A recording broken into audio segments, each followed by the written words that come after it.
There's a passage in 1 Samuel and also a parallel passage in 1 Chronicles chapter 11 where King David has just been crowned king. The first thing he does is he goes and he attacks Jerusalem to make that the throne city. And it's heavily fortified, and the Jebusites are just mocking David and his army, saying that the lame and the blind can defend against you. So David sends Joab, his commander-in-chief at the time, through the water shaft. And that's how they get through the city gates, is they go through the water shaft. And I remember the application for that was, what are the gates that God wants you to storm? Back in the late 80s, I was a fob at Santa Ana Church back then. And one time I'm going to church and I found 6 kids. So I asked them, so why are you out here? They said, well, we are too old for thiếu nhi. So they won't allow us to go to thiếu nhi. Children ministry. So I think I gather them around, get into a small room, and I start teaching them in English. And then after that, it begin to become like a congregation. And by the time that we end up in Midway, we basically oversee everybody's from toddler up to young married couple. So I think that's the progression of how that started. And then from there, I think it become Redemption Point. So I told Bumble, I say, hey, my nieces are wandering around and they don't have a place. They cannot plug in any group because they speak English and we are all Vietnamese. So why don't we do something? The biggest reason we decided to start RP was we saw that there is an unreached people group, really. I mean, it was the first time any of us had planted a church, so it was all new to us. And Bumble had continuously reminded us about the number of church plants that end up, going under. So it was something that wondering, are we going to be just part of those statistics? Are we going to be, or is God going to grant His favor and keep RP going?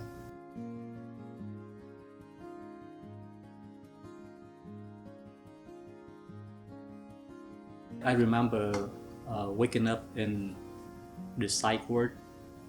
I don't even know who I am, where I am, whether or not this is reality or not. So now look back, I say, yeah, there's no way that you can handle that load. And I think my body just gave out. What was involved? Oh, we have the elders was there, we have the deacons was there. Dr. Hai was riding with me on the ambulance. I remember at the time he had me by the collar and was yelling and screaming the whole time.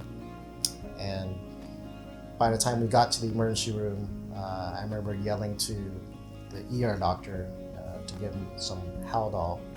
He finally got it, he got the injection, and he finally was able to calm down and actually get some sleep. Like personally, that was something that really was traumatic for me, and I think for the elders. So when Bumble had his nervous breakdown, not only was it our pastor that was having a nervous breakdown, it was my friend who was having a nervous breakdown. Finally, I kind of stopped it and I said, and I'm going to live my life as if there is a God, right? So I think that's like the first foundation that you put in. And then after that, when you decide on that, and then you begin to put every other piece of your life, on top of that. So I remember, talking it over with Jenny, saying, look, we need to bring in Mupsitat and Pastor Jimmy to see if there's something more going on than a purely psychiatric problem. So they came and they made an assessment and they prayed over Bumble and they prayed over us.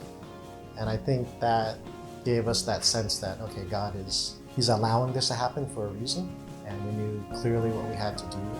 And I think that was something that really settled our hearts, because it was a time where we really saw like God, His mercy and His favor upon Bumble, and to get us through that time. So yeah, that was really the most significant moment, I guess, in the past 10 years. The scary thing is after my nervous breakdown, when I go back to the doctor said, wow, yeah, this is good, 80% chance that you won't have it again. And I said, 80%? What about the other 20%? So that's why I start basically living life in a way that very disciplined, so that if I deviate from that, people can watch it and intervene. That's also why we actually was looking for an associate pastor, because the idea is that, yeah, so if 20% happen, if it happened again, what happened to RP? We contact PJ, and I think PJ coming in at April in 2014. That's the result of that.